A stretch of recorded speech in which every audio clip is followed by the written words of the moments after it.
thayyiban mubarakati, asyhadu alla ilaha illallah wa asyhadu anna Muhammadan abduhu wa rasuluh alladzi la nabiyya ba'dahu amma ba'du. Terima kasih ya teman-teman. Alhamdulillah kita bisa berkumpul di tempat ini dalam keadaan yang sehat walafiat. Selanjutnya kami dari sub kelompok genap kelompok 23 yaitu Kusnadi Harjo Sumantri, saya Rina Nurul Azmi dan rekan saya selaku moderator akan memandu berjalannya diskusi kali ini dengan tema isu-isu pendidikan nasional. Baik, pertama-tama saya akan memaparkan mengenai pendidikan dalam arti luas. Pendidikan merupakan salah satu hal terpenting dalam kehidupan seseorang. Pendidikan yang menentukan dan menuntun masa depan dan arah hidup seseorang. Pendidikan dalam sebuah negara salah satu hal yang sangat penting untuk diperhatikan dan ditingkatkan. Alasannya, peningkatan sistem pendidikan yang berjalan baik merupakan keberhasilan sebuah negara dalam melakukan pembangunan sumber daya manusia. Orang akan memegang tanggung jawab suatu negara. Baik, di sini saya akan membuka sesi diskusi. Saya akan bertanya mengenai apa pentingnya pendidikan. Saya buka untuk yang ingin menjawab, silakan. Izin menjawab, pendidikan itu sangat penting karena pendidikan merupakan sumber utama kemajuan suatu bangsa. Dengan pendidikan yang baik, maka sumber daya manusia itu bisa ditingkatkan kualitasnya. Nah, sumber daya manusia adalah aset utama untuk membangun suatu bangsa. Jadi menambahkan ya, sumber daya manusia itu pasti generasi muda. Nah, generasi muda itu untuk membangun bangsa dan sebagai penerus bangsa. Nah, generasi muda sekarang itu harus memiliki kemampuan dan pengetahuan yang luas. Izin menambahkannya, selain tadi yang sudah dijelaskan oleh teman-teman tentang pentingnya pendidikan, dengan pendidikan juga akan menciptakan nasionalisme suatu bangsa. Semakin banyak generasi yang berpendidikan tinggi, maka akan semakin meningkat rasa nasionalisme terhadap suatu bangsa. Baik, terima kasih kepada teman-teman yang sudah memberikan jawabannya. Pertanyaan selanjutnya dari saya yaitu, menurut teman-teman semua, apakah pendidikan di Indonesia ini sudah bisa dibilang cukup baik atau belum? Jawab, silakan. Menurut saya pendidikan di Indonesia cukup baik ya, dikarenakan kita bisa lihat sekarang ini kurikulum, dengan pergantian kurikulum ini membuat sistem pendidikan di Indonesia itu mengikuti perkembangan sesuai zamannya, seperti itu. Terima kasih. Izin menambahkan pernyataan dari Rahmi. Menurut saya sangat baik jika ada pergantian kurikulum setiap tahunnya, karena kurikulum kan selalu ada penyempurnaan. Nah, maka dari itu adanya kurikulum baru itu untuk menyempurnakan apa yang sudah berlalu. Lalu dengan kurikulum baru, apalagi Kampus Merdeka, itu membuat anak-anak atau peserta didik membuat dirinya langsung bisa terjun ke medannya, seperti kita pengajar. Karena ada Kampus Merdeka, berarti kita langsung dilaksanakan pengabdian agar kita bisa langsung bagaimana caranya untuk mengajar kepada peserta didik, seperti itu. Izin menyanggah ya kan. Menurut saya kurikulum di Indonesia ini terbilang belum cukup baik karena kita lihat di realita pendidik dan juga peserta didik itu belum bisa menyesuaikan kurikulum yang sekarang ditetapkan begitu. Ingin menambahkan pernyataan dari Silvi. Sesuai dengan pernyataannya, yaitu pendidik dan peserta didik belum bisa menyesuaikan dengan kurikulum yang terus berganti. Nah, dengan adanya pergantian kurikulum secara terus-menerus, membuat peserta didik dan pendidik itu belum menyesuaikan dengan kurikulum yang kemarin, namun sudah diganti. Itu membuat proses belajar mengajar menjadi tidak maksimal. Terima kasih. Nah, tadi itu Lia mengatakan bahwa kurikulum diganti. Di Indonesia itu tidak ada kurikulum yang diganti, tetapi kurikulum yang ditambahkan dan disempurnakan sesuai dengan zamannya. Jika kita berpatok pada kurikulum yang pada zaman dahulu belum adanya globalisasi, maka kita tidak akan siap untuk menghadapi perubahan yang akan datang setelahnya. Maka dari itu adanya penyempurnaan kurikulum untuk kita melakukan perkembangan diri agar kita bisa menghadapi perkembangan zaman yang lebih hebat lagi, seperti itu. Nah, untuk adanya kurikulum baru atau penyempurnaan atau Kampus Merdeka itu memudahkan kita agar kita bersosialisasi dengan orang lain. pada zaman dahulu kan lebih berpatok pada buku ya, tapi pada zaman sekarang tuh lebih berpatok pada sosialisasi. Seperti ayo kita pengabdian, ayo kita organisasi. Itu tuh memudahkan kita agar bersosialisasi dan mempersiapkan diri untuk di dunia kerja.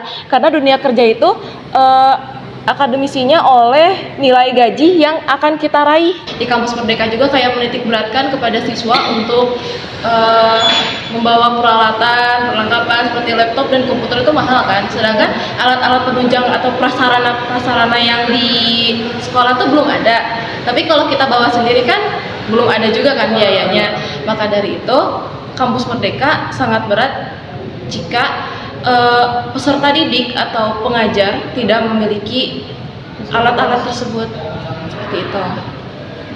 Terus ya kayak misalnya pemerintah juga udah mengupayakan kayak seperti memberikan subsidi kepada masyarakatnya gitu, tapi masyarakatnya kadang suka menyalahgunakan, seperti kurangnya penyeleksian pemerintah. Jadi orang yang benar-benar butuh benar-benar gak ada gitu, sedangkan orang yang masih ada kayak seenaknya aja, kayak aku dapat KIP ini gitu.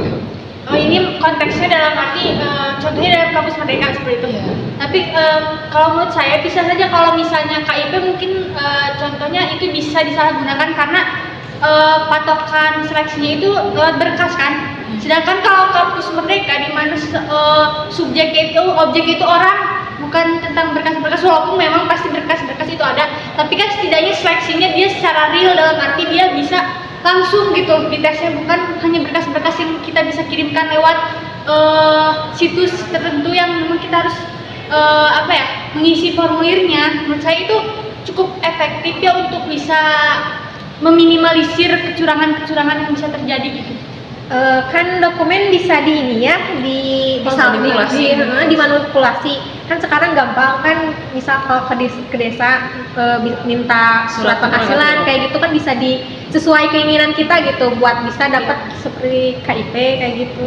Terkadang juga karena seseorang itu punya relasi misal di kantor desa itu, jadi dia bilangnya harus gini, ya jadi kayak gini gitu. Jadi tidak benar-benar sesuai real gitu. Kalau seleksi yang sebenarnya di rumahnya seperti apa, keadaan ekonominya seperti apa, tidak, yang sebenar-benarnya itu tidak tahu seperti apa gitu.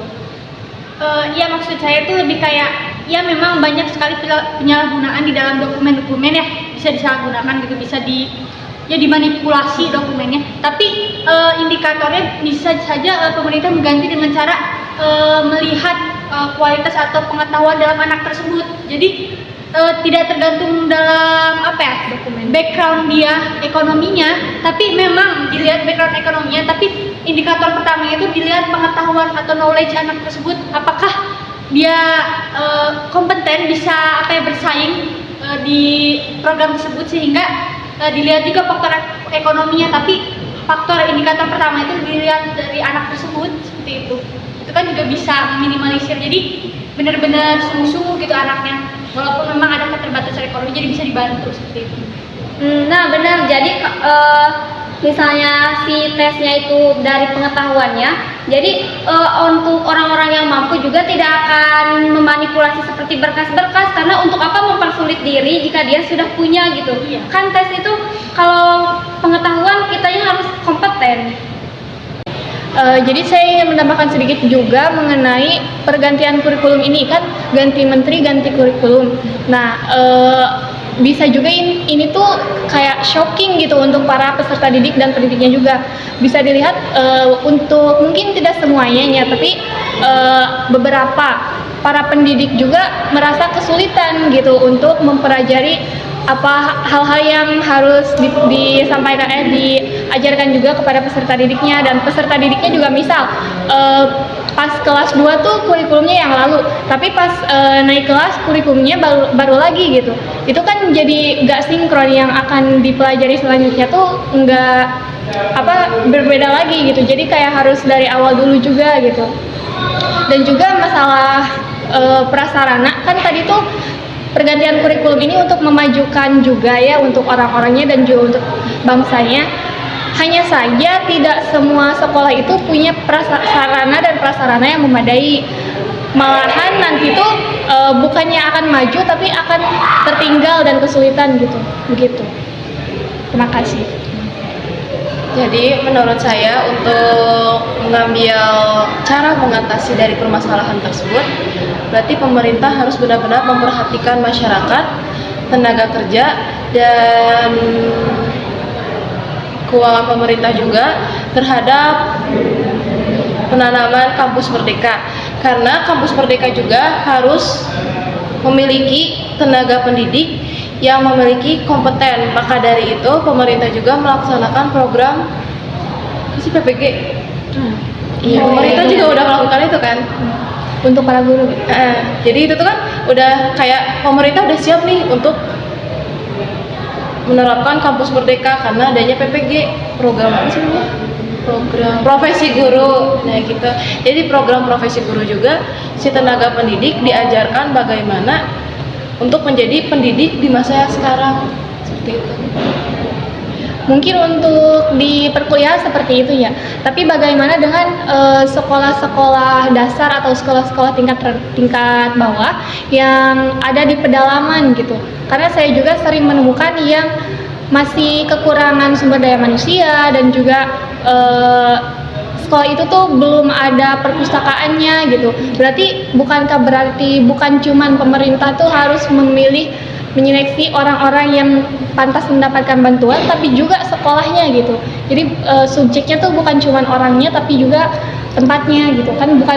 Belum semua sekolah negeri itu udah dikasih fasilitas yang memadai gitu.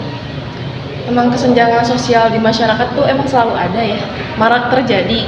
Nah, pemerintah juga sudah mengupayakan ada pemerataan penduduk seperti memindahkan ibu kota ke Kalimantan.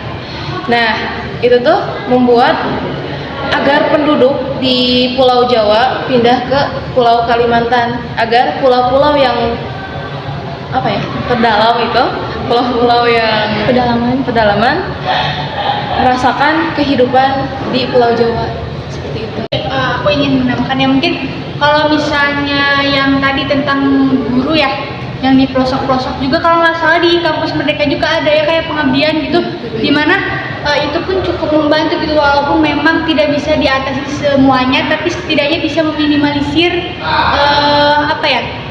efek dari kesenjangan daripada ketidakmerataan pendidikan di Indonesia gitu, khususnya tenaga pendidik ya. Walaupun memang itu adalah salah satu upaya untuk bisa meratakan, itu juga bisa membuat peningkatan untuk pembelajaran dalam untuk peserta didiknya, karena ada yang mengajar juga kan dari luar daerah mereka, seperti itu. Itu penyebab dari hal yang seperti itu karena adanya UMR, pendapatan di daerah tersebut. Jadi guru-guru yang di pedalaman, guru-guru unggul gitu, dia merasa kayak kurang cukup lah gajinya, pada akhirnya dia pindah ke kota. Yang awalnya kota sudah unggul, pedalaman tidak unggul, karena dia mencari gaji yang besar gitu, akhirnya dia pindah ke kota. Jadi si yang di pedalaman tidak memiliki guru yang unggul. Seharusnya pemerintah meratakan tenaga kerja seperti itu. Itu udah ada upaya sih, kayak PNS kan, PNS tuh kayak menulis di formulir boleh ditempatkan di mana saja. Oh iya benar. Jadi bakal ada kayak pemerataan tenaga pendidik. Dan juga PNS tuh gajinya tuh sama gitu, mau di daerah manapun gitu. Jadi menurut apa yang bisa saya tangkap, mungkin solusi yang bisa kita ambil dari adanya kurikulum ini, bagi kita sebagai mahasiswa ataupun siswa sekalipun harus bisa menyesuaikan terhadap kurikulum tersebut. Sebab kurikulum ini bukan maksud mengubah, tetapi menyempurnakan dari kurikulum-kurikulum sebelumnya. Karena dilihat dari zaman sekarang, zaman sudah makin berkembang. Begitupun juga dengan pendidikan. Nah, kita di dalam pendidikan juga harus bisa menyesuaikan dengan zaman tersebut gitu. Nah, mungkin solusi yang bisa saya dapat dari teman-teman semua seperti itu saja. Terima kasih. Alhamdulillahirrahmanirrahim. Terima kasih ya kepada teman-teman yang sudah mau berkontribusi dalam sesi diskusi kali ini. Alhamdulillah diskusi kita kali ini berjalan dengan cukup lancar. Mungkin sekian dari kita selaku moderator. Ditutup saja dengan doa, Rabbana atina fid dunya hasanah wa fil akhirati hasanah. Assalamualaikum warahmatullahi wabarakatuh.